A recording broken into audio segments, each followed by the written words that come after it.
Hey guys, so this is a NSCP 2010 question from the chapter kinematics, right? So it's been given to us a velocity displacement graph of a particle moving in a straight line. This curve is shown and it's asked us to find the instantaneous acceleration of the particle at point P.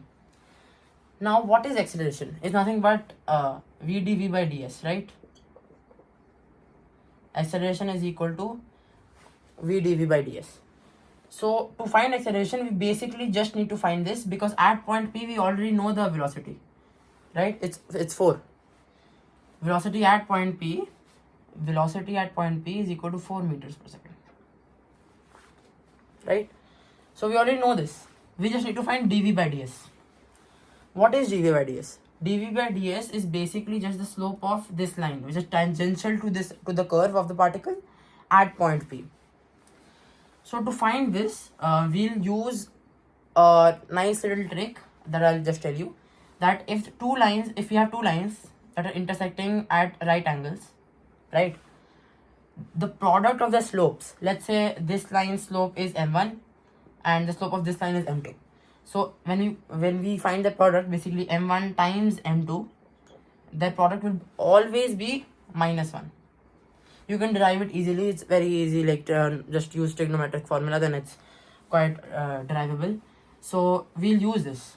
So you can see that PB over here is actually normal to the curve. That means it's normal to this tangent also.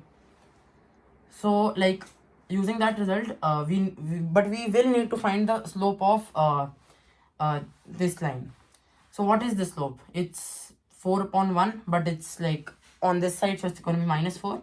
So -4 times the slope of this, let's just presume it to be m2 or m1.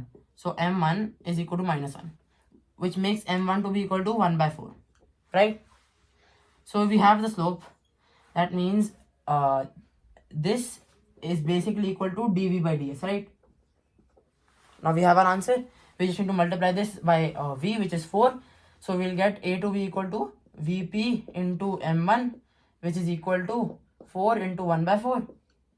Cut that off, we get 1. Pretty straightforward. Thank you.